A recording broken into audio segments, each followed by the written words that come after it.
of all of us here are sending our love to everyone impacted by this insane terrorist attack.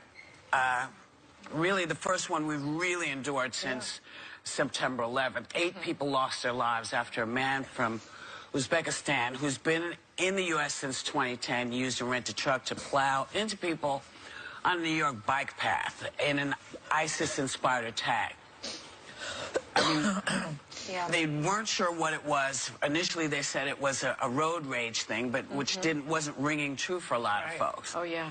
I mean, I think what a lot of people did on September 11th. I started trying to find my family, you know, that live in that area or work near that area.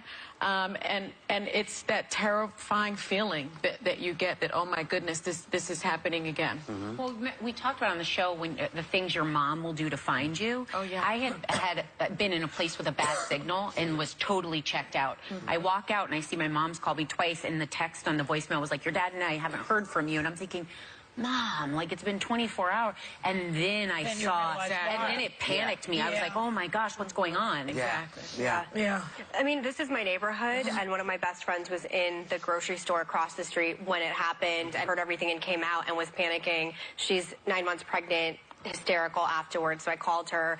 And the thing about this is that the trend of taking cars and jamming it into mass groups of people and crowds is the new trend with ISIS. We see it in Europe. We see it happening in the United States of America.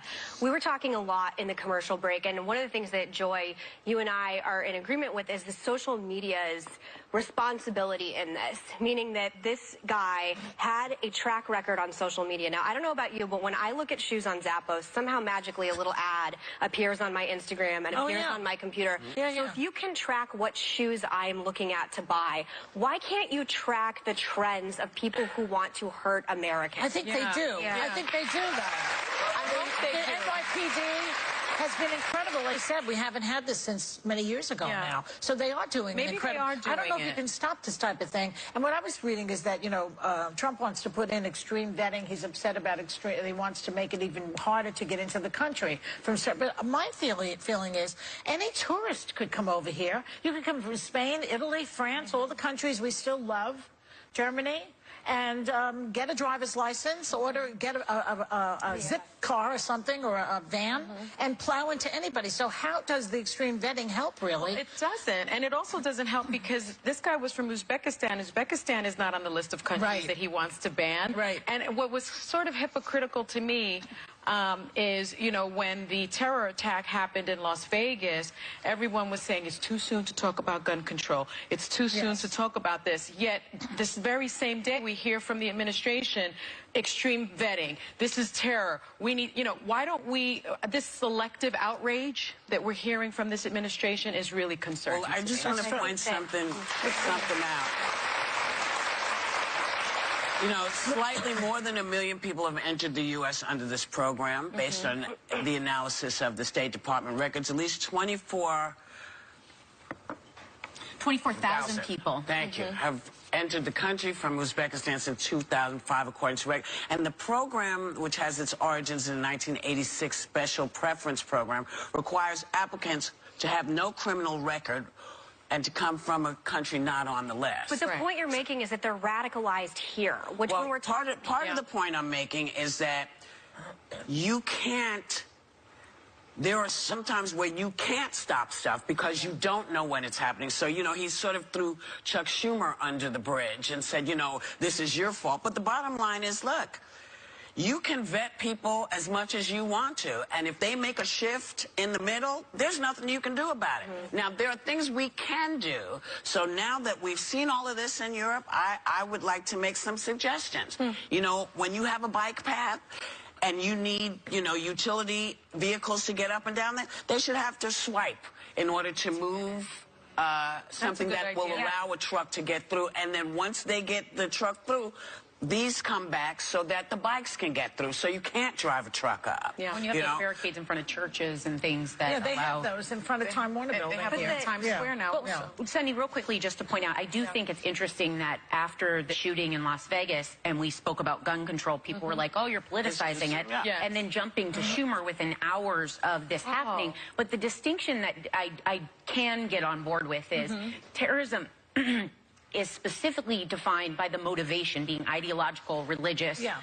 So the fact that he came out screaming that, and also leaving notes pledging allegiance to ISIS. To me, it's not too soon to call it terrorism. No, I because agree. it definitely is clearly stated that. Whereas we can't find the motivation still for the Vegas shooter. Go ahead. Well, it's just important that this isn't an American thing, this sort of anti-immigration rhetoric. Look at Brexit. Look what's happening in Germany after they let 1 million immigrants in. Angela Merkel probably won't get reelected. Every global leader that came in with Obama in this sort of progressive, open borders policy have not only been voted out, but they just don't exist globally anymore. So I think when we're talking about rhetoric, this isn't just uniquely to America. This is happening all over the world. No, it is happening all over. But unfortunately, we are in a situation where the conversation starts with you people.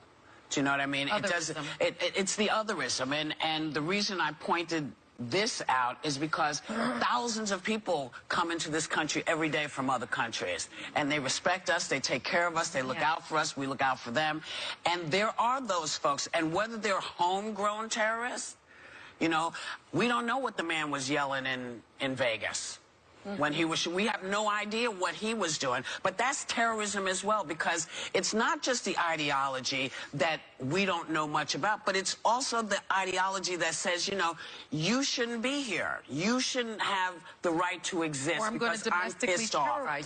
Well, the terror part I get, the inciting He's a fear, domestic terrorist. but the motivation is usually But what the business of not talking about the guns after that was a ploy for the Second Amendment people, I think, to say, let's put it on a back shelf and that people will forget about it. Meantime, remember what happened that day? He had one of these assault rifles, and he added something to make it even worse. The lock stock. What do they call that thing? The lock stock, isn't it? Well, yes. I don't speak Okay, gun, but whatever it is. And so they said, oh, we're going to do something about that and make that illegal. They haven't. It went away. It's gone. But he you see, bucks that's the an trend interesting way to of deal with this. shooters, Put it on the back burner. We don't have to talk about it. But he bucks the trend of, there are other things at play. When you're screaming Allah Akbar, to say that there's not some of radicalized ideology playing at hands, and I think what makes conservatives crazy is when you're like, oh, we can't talk about people being radicalized, about radical Muslims existing. And at the same time, by the way, this shooter in Las Vegas, it's horrific. It should certainly be called terrorism. I called it terrorism immediately. But this gentleman, why he is so insane is because he was wealthy, he was white, he had no criminal background whatsoever. So there's not a trend with that. Shooters are white men. Yeah, but they're not normally wealthy men that make over, I believe, $1 million a So we don't year know his living in. motivations. We don't know his That's political motivation. But you know, but what the difference is, when you say yes and he was screaming this, you immediately put in your mindset all the stuff that you've heard. When you have a white male terrorist, people don't, you don't have the same response as you have when you say he was yelling, honor to Allah, or whatever he was yelling. That is the profile of a white male shooter. And so what are we going to do now? Should all white males be extracted from the country? No. Should they be extremely vetted? I mean, that thinking doesn't make sense. There are white men that are radicalized. Yes. We have people flying from Minnesota to go train with we should focus on what happened yesterday. I mean, and not that the Las Vegas shooting wasn't a complete and utter tragedy, but when we're talking about open borders, when we're talking about immigration, the red meat of what I believe got President Trump elected president was saying this. I was against the travel ban. First of all, it doesn't include Saudi Arabia. The 11 hijackers on 9/11 were from Saudi Arabia, number one. But I will say that people respond right now when they're so scared, and I get scared. It's happened in my neighborhood. People respond to red meat rhetoric, so that it doesn't even matter what we're saying right here. People are responding to fear mongering, and we have to learn how to speak in a language and translate that. Like, again, what I just said, the travel ban actually doesn't do anything. This guy was radicalized here. The San Bernardino shooter, Chicago, Pulse nightclub shooter, Long Island. These are American. But the bottom line is, when you talk about radical terrorists, you are describing a specific group of people. When we talk about terrorism, we don't talk about. You know, they don't like to talk about domestic terrorism because it opens a door to a question that they can't answer, which is how do we deal with these angry white men who are wanting to shoot people up, who think all women should be doing this, who think all brown people should be over here. How do we deal with that? Because they're just as... The Harvey Weinstein scandal has been a rallying cry to join the war against sexual harassment, and it's expanded from Hollywood to Capitol Hill. Congresswoman Jackie Speier came forward with her own story of sexual assault, and it went viral. Take a look.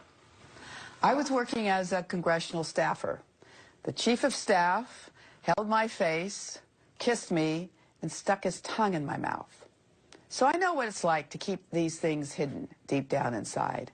Many of us in Congress know what it's like, because Congress has been a breeding ground for a hostile work environment for far too long. Wow. Now she joins us live from Washington, D.C. Hello, Congresswoman. Good morning. Congresswoman Speier, it's Joy Behar speaking. But before we get into that topic, we were just talking about yesterday's terror attack. The administration saying they want to step up extreme vetting. And I made the point that might help a little bit, but there are tourists coming over here. Anybody could actually do what this guy did yesterday. Was it yesterday or the day before? Yesterday. So what do you think about all that? What do you say to all that? Well, Joy, you're right. Actually, we have a situation in this country now where lone wolves are everywhere, and we have extraordinary law enforcement and intelligence officers who are surveilling them. But it takes an inordinate amount of labor and time and effort, and sometimes we catch them and sometimes we don't. But extreme vetting is not going to solve this particular tragedy, because clearly he had been here for 7 years and had become part of the community. Right, right. And anybody can just come over here. But let's get on to the other subject, and the reason that you're here, because you were assaulted over 40 years ago. Why did you feel you had to keep it a secret until now?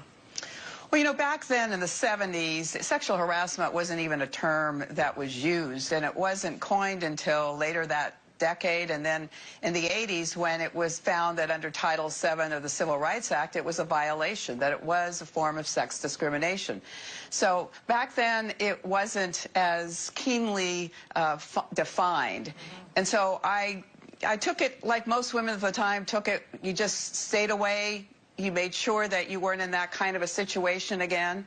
And as it turned out, I didn't have any other incidents with this particular individual. Yeah. But now times are changed, and I think that we have a means by which we can hold people accountable. Unfortunately, Congress is not doing it. Congresswoman, this is Sarah Haynes. I wanted to ask you, senators like Claire McCaskill and Heidi Heitkamp have come out with some stories, with their own stories of harassment, also Kellyanne Conway. Since you released your video on Friday, have you heard from other women that have experienced similar things? I have. Now, for most of us as elected members of Congress, we're in positions of power.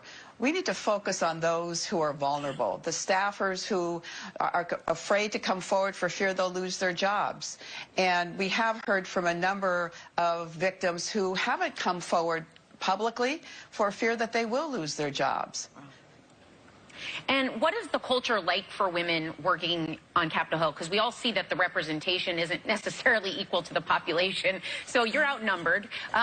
What is it like there? So it's an institution, 80% of which is male, and you have a position held by these men who are in power, and because the system protects them. I mean, if you have been violated, you go to what's called the Office of Compliance, and you have to go through what's called legal counseling for a month, and then you have to go through mediation, and then you have to wait another month before you can even file a claim, and you are required to file a non-disclosure agreement when you start mediation. So the perpetrator is never outed, and in fact, any kind of settlement is paid for by all of us as taxpayers out of the U.S. Treasury. Oh, my gosh. Congresswoman, this is Sunny Hostin. Your story of the process is just ridiculous, but you're working on new legislation to change the system. We hear, what will that entail? So it is shockingly biased in favor of the institution and the perpetrator. So besides requiring mandatory training on sexual harassment for both the members and the staff, we're going to change the process. So we're going to shorten the length of time that you can file a claim. You will be able to then not be required to file a non-disclosure agreement. We're going to make sure that some of the most vulnerable, the interns and fellows who work in Congress, have nowhere to go right now, and they will be protected under this new law that we will be introducing. Hello.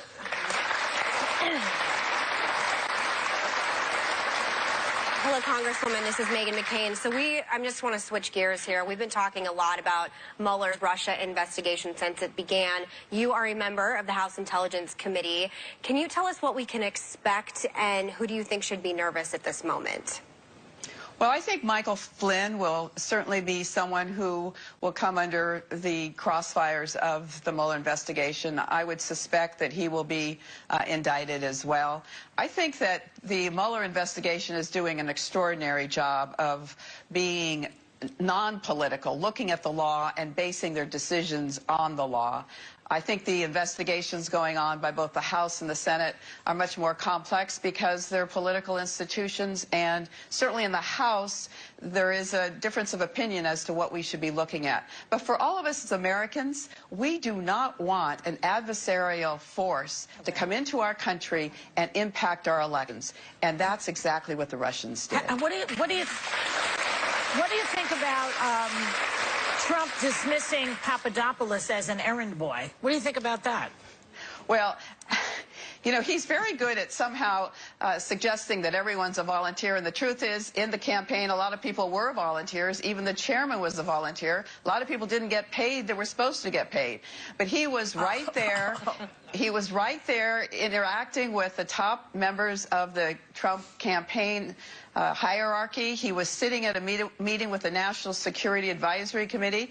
The president, when he was a candidate and was asked by the editorial board of the Washington Post as to who his national security advisors were, he mentioned George Papadopoulos, and you know, he doesn't have the ability to remember a lot of names, so I thought that was significant in and of itself. And that's a hard one to pronounce.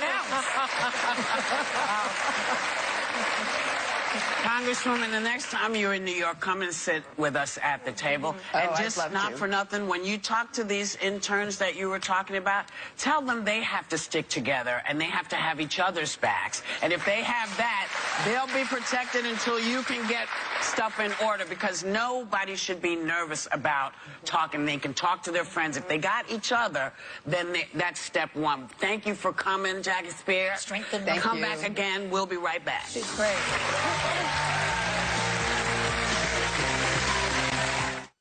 I know. Hey, you know, before we start talking about anything else, we want to say, hey, Wendy Williams, feel better. Yeah. Feel better. Oh, yeah. That was crazy. Aren't you going on her show? I'm doing Wendy this Friday. I'll report that I'm going to be plugging my book, The Great Gas Bag, available on Amazon and Barnes & Noble. But, we're trying to get it on the bestseller list. Yeah, but it was it. But Wendy, I'll see her on Friday, so I will report back to you, see how she is. She fainted in the costume. Yeah. And that's, you know, it's a tough thing, because people were saying, well, her face, she looks, look at her, because it's like she knows something's wrong. Yes. She can't figure out what it is. Yeah. And she can't articulate it because you're trying not to pass out, which is what ended up happening. So we know you were scared, but we got you. We're glad you're feeling better. We know you were on today. So now to something totally different. When General John Kelly became White House Chief of Staff, people claimed he would be the sane voice of reason that was so desperately needed. So much maybe for that. Take a look. I would tell you that Robert E. Lee was an honorable man. He was a man that gave up his country to fight for his state, which in 150 years ago was more important than country. It was always loyalty to state first back in those days. Now it's different today. But the lack of an ability to compromise led to the Civil War. So what they couldn't compromise on was exactly what? Well, it's really hard to compromise on the abusing and the maiming and the raping and the dehumanizing of human beings, the slaves. So that's pretty difficult. And I think, you know, what concerned me so much about his comments were that I was more comfortable with having Trump at the wheel, knowing that Kelly was right next to him and could pull the wheel away. Yeah. But now that we have a general who is supposed to know history, who is supposed to, you know, have studied strategically our history, for that sort of, I don't even know how to describe it, ignorance. But does he think Frederick Douglass is alive also? I mean, that was shocking. I mean, how bad is he exactly at this? Firmly, oh, sorry, go ahead. No, go ahead, baby. I firmly disagree with the statement. And Ken Burns, who is the documentarian that he quoted a few times in that, he tweeted, many factors contributed to the Civil War. One caused it. Slavery. So I firmly disagree with what he said in this interview, but for me that doesn't make me sign off on everything. Because, for example, my dad is a very measured man and we disagree on a lot of politics. But just because I don't agree with him doesn't mean I wouldn't hand over the controls of a situation to be calm and reasonable. I know I'm using a very personal example, but I don't have to agree with you on everything to still trust you in your area of expertise. But this should be his area of expertise, and he was ignorant in his area of expertise. Well, that's what concerns me. I think but there was yeah. Can I tell you what we're not doing? We're not talking about Russia. I think this is entirely political. I think this is a great way to switch the narrative. I also think with Steve Bannon gone, somebody in the White House has to throw the red meat to the base. There are all these conversations that we've had on this show as well, talking about the monuments, talking about the Civil War. To me, this is all political. I think this is a total distraction. Does he not believe those things? Does he not believe those things, though? Are you saying he doesn't believe I'm telling you how politics works, and I'm telling you the Trump administration is brilliant at throwing a shiny object to the left and get us talking about something else. This is not just to the left. This is to the nation. It's not, we're not just left and right. This is about history. And if you're going to change the narrative about history, then know your history as a Republican. The Republican Party, as you may or may not know, was anti-slavery. Lincoln. You know? Yes. Well, that was a different party in those days. But the point is that when you're talking about, you know, someone like Robert E. Lee. Robert E. Lee, who didn't want Confederate monuments, just FYI. Yeah. He said he thought it was wiser not to open the sores of war. Because he understood that he was on the wrong side of this at the time. So to start the conversation with, you know, he probably was a very nice man. You know, I don't know. Well, but he wanted to... Hold on. Go ahead. I don't know about that. Hurry up. Did you just roll your eyes at me again? No, not at you. Oh, okay. I looked down. Okay. I looked down. But you did one of these. Let me show you what you did. I did. That's for Robert E. Lee. That's for Robert E. Lee. Yes. But the bottom line really is, when you decide to secede from your country because you want to keep your slaves, that's a bit of an issue. And the fact that he said we shouldn't reopen this because I know how bad this was. I know. I kind of got to go, listen, I get you. I hear you. But he needs to know that you can't equate who is in today with who you're going to remove monuments for tomorrow. And I say this only for one reason. There are no monuments to Hitler and the SS in Germany, because that was a period of time in their country where they said, we don't want to reopen it. So and maybe we are not talking about Russia, and maybe okay, because y'all know what's happening with Russia. Can I make a point? Everybody's getting nervous. I want to just read one more thing about Robert E. Lee, because it's interesting, because he's a mixed bag, this guy.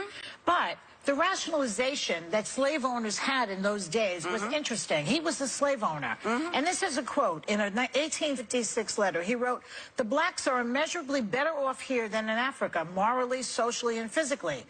The painful discipline they are undergoing is necessary for their instruction as a race, and I hope will prepare and lead them to better things." Talk about a rationalization for enslaving human beings. They're better off here than in Africa. And can I add this? I mean, it's fascinating how the mind can make up such lies. And there are several books that people can read about Robert E. Lee, but what I want to add is, not only did he discipline his slaves, he was known as torturing for torturing his slaves. And after he would whip them, he told people that they should be put in brine, that their scars should be brined. Yeah. And so we're talking about someone that is the least honorable man. But he was a good loser. Don't forget that. Well, here's the thing. When we're talking, treason is the thing. Yeah. That's the thing that makes this, for me, kind of an odd conversation. Yeah. But you know, everybody had slaves. Lincoln had slaves. Everybody had slaves. It was the end thing to do. Lincoln had slaves. Everybody had slaves. I mean, but here's the deal. Somehow, Abe decided that it was better for the country, to move forward and release this out, get rid of the slavery. And when people said, no, we'd rather keep our slaves than keep our country, that is an issue. Yeah. That's an issue. And so that's why I brought him up, and that's why we go in and come right back.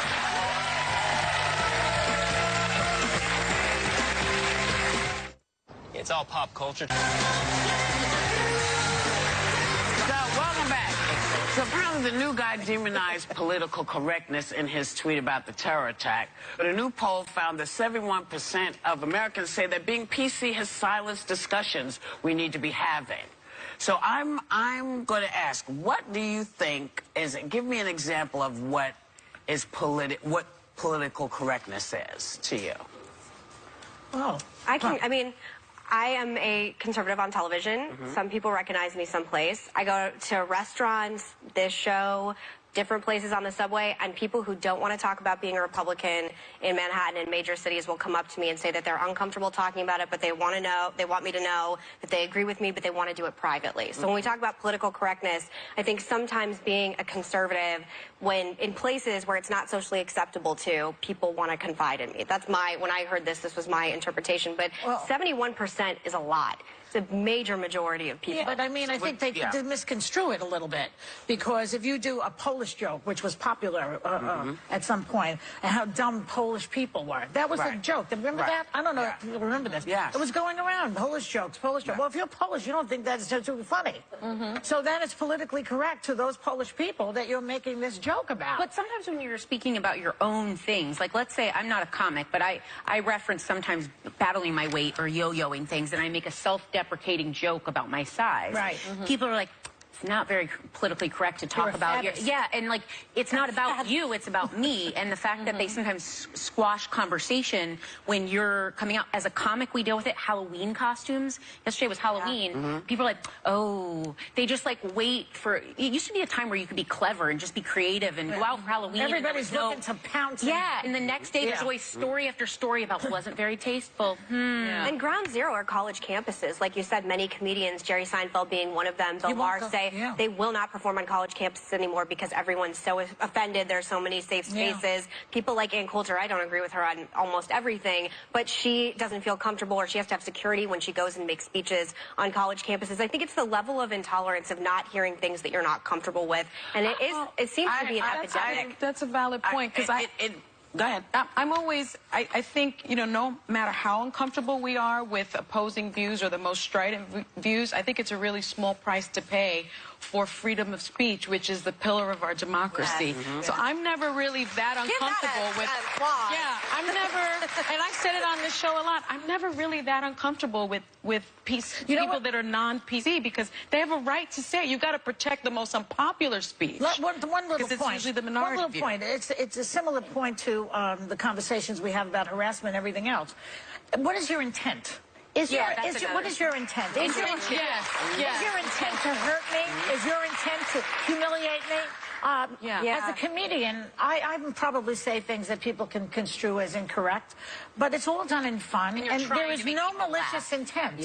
But so, if you're the person that the malicious intent is not about, and it's always been the case, and you've always been the butt of the joke, and you say, whether you're a woman or a black person or an Asian person or a blonde, if you've just had it and you don't want to hear it anymore, I think it is your right to demand better material from people.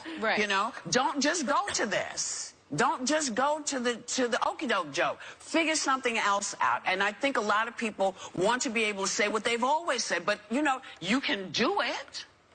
but you might get a different response than you would have gotten before. And we all have to come to the balance and go above it and come to and start doing different stuff. We'll be right back.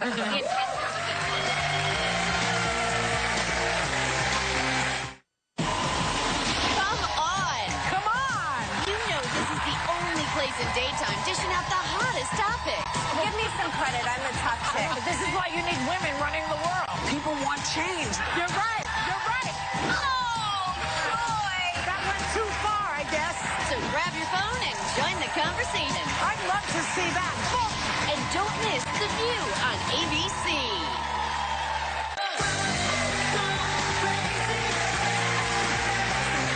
So, in order to be totally accurate, Mary Todd Lincoln had slaves. Her family had slaves. And when she married Abe, some of her people went with him.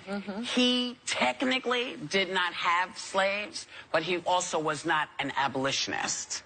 And if you want to know more about Lincoln and how he thought and why he thought the way he did, look it up. Yeah. Okay? All right. Also, everybody good? Angela Merkel won her re-election. Yes, I she did. misspoke. I apologize. Anyone else? Well, apparently wedding season is wrapping up around the country. And a newly wedded bride wrote a blog on Refinery 29 about how she was hit with a severe case of post-wedding blues when it was all over. What does this mean, post-wedding blues? I don't understand. Well, there's a letdown because you're the center of attention. You're wearing a beautiful dress. Everybody loves you. You're doing the electric dance or whatever that thing is. And then you cap it off supposedly with great sex. And then the next day it's back to normal. I didn't experience it that way, but I did. I'm so old. Guys, I remember times when people had sex on their wedding night. We ate cake in bed. Well, that's what a lot of people do. No, I don't know if you experienced this, Sarah, but for me... The look on your face right now is everything. Well, because when I think of post-marital issues, I think, oh, she woke up and went, or he woke up and went, oh. That was you? No, right? To me, that's not what they're talking about. They're talking about something. I thought that's what they were talking about too. But there has to be some correlation between the most over-the-top weddings that I've been to, ones that are so expensive to fly to and go to, and then they're like, I've had this experience, a good friend, super huge, very expensive wedding to go to, got divorced like 6 months later, and I was like, I spent a lot of money celebrating you, and then all of a sudden... Can I get the blender back? You wake up thinking, oh my God, I just did this. Yes. Wait a second. What do you want, a warranty on every time you go to a wedding? Yes. You should get at least a 1-year guarantee.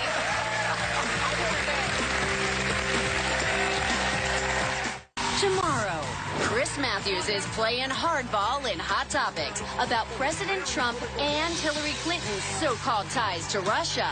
Plus, the amazing Andy Serkis on being the master of motion capture acting and why people are gasping at his latest movie, Breathe. Welcome back. The blockbuster Pixar sequel Cars 3 is available on digital download right now, and thanks to our parent company Disney, members of our audience are getting a digital download.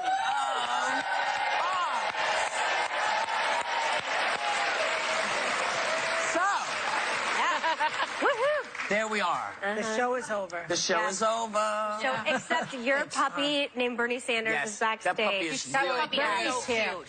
Thanks for watching. Thanks for coming. Have a great day, everybody. Not everyone take a little time to enjoy the view.